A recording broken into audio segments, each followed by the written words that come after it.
John from JO Ventures Outdoors, and I'm here with another video for you. Recently, I went to our area flea market and went hunting for some bargains. So I wanted to share those with you. I think people tend to really like this when I share what I find at the flea market. So that's what I'm going to do today, just a little video showing you what I found there. But this morning too, just an update on the one knife challenge. It's been a couple days in, well, 1 day in, I think.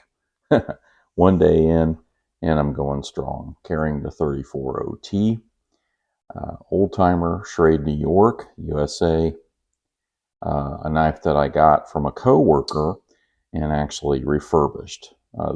These blades were completely rusted and it was in bad shape, but doing this as part of MBEDC's 30-day one knife challenge. So month of September, this is what I'm carrying, the only knife.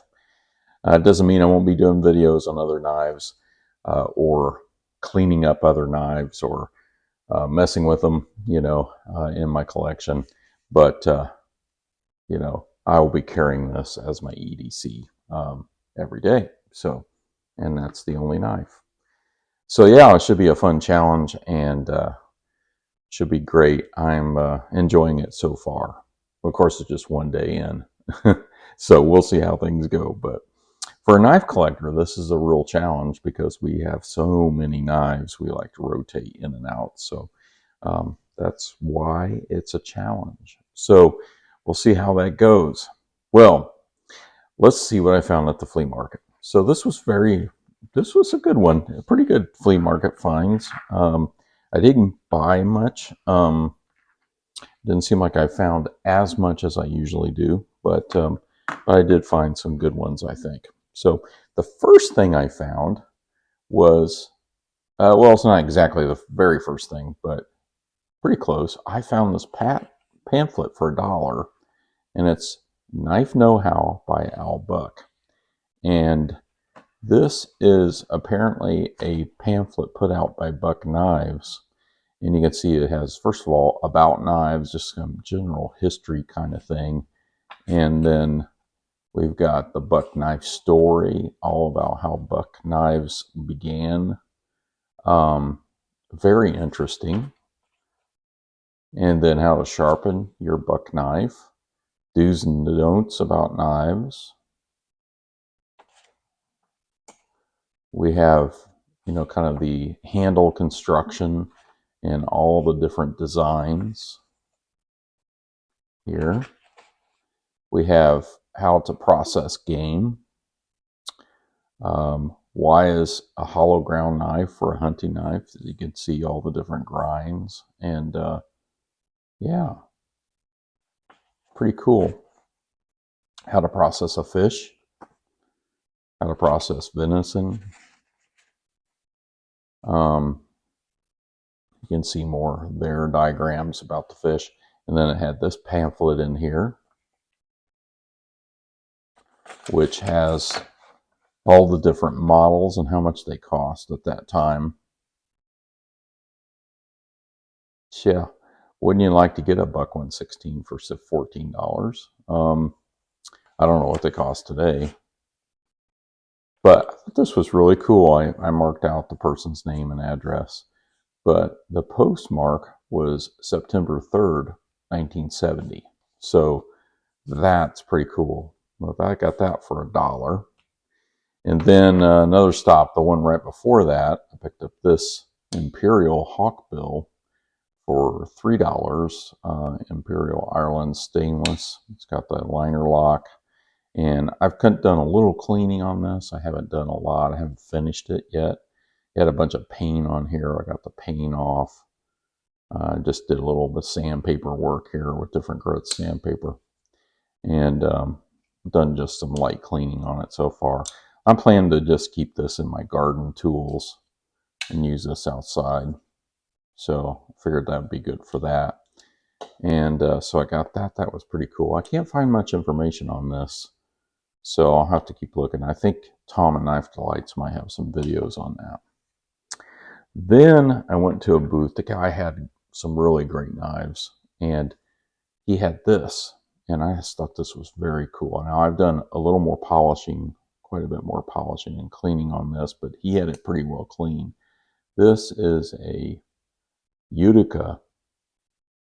Let's see if I can get the tang stamp there so you can see it. Yeah, Utica Cutlery Company, Utica, New York, and USA, made in the USA.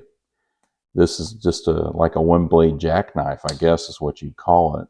But I just thought it was very cool. Remind me of like a cattle knife or something, but I just thought this was very cool. And so I got this for $10. And you can see there, it looks like it might have had a bail on there. Now I went searching on YouTube just to see if I can find some videos. And whose video popped up? Tom and Knife Delights. So I'll put that video down below of him cleaning one. In fact, his is maybe even better condition than mine, but I'm sure after he cleans it, it's going to be. But anyway, he calls it a Utica Cutlery Company jackknife, one blade jackknife. So that was my favorite right there. I really like that one. Then I ran across this sitting on a table. It has an advertisement on it. This is actually a Wanger Esquire. You can see there, and the guy sold it to me for $2. And and everything works great. Everything works great. So I was like, yeah, I'll take that. So that's pretty cool. That blue is really nice. So I've got another sack for the collection. And then in the final booth that I went in, I ran across this. This is now I've cleaned it. I've been working on it. So it didn't look like this when I got it, but it was in pretty good shape. It's a Colonial Providence, Rhode Island, USA. And it's got Roy Rogers and trigger on the handle. And then it's got this bottle opener screwdriver too. And it's got half stops, and it's got great action. Hardly any blade play. It's just really in great shape. And obviously part of one of their series where they had TV stars or radio stars at the time, you know. On here, I've sharpened it a little bit. And so I've cleaned it up some anyway. Probably needs a little more work, but you know, it'll probably just go in the collection. But I thought this was pretty cool. I don't know what year it's from. Colonial knives are really hard to find the year. I don't see any tang stamp charts or anything like that. So same thing with this. Tom didn't know in his video what year this was from or much about it. And so I don't know if anybody knows anything about any of these knives and want to share it in the comments. I'd love that. Got a little mineral oil, just trying to, but I'll probably, once I get done with the challenge this month, I'll probably carry this. It's extremely sharp too. I got it sharpened up really nice. So there is the flea market finds for this month. And I thank you all for watching.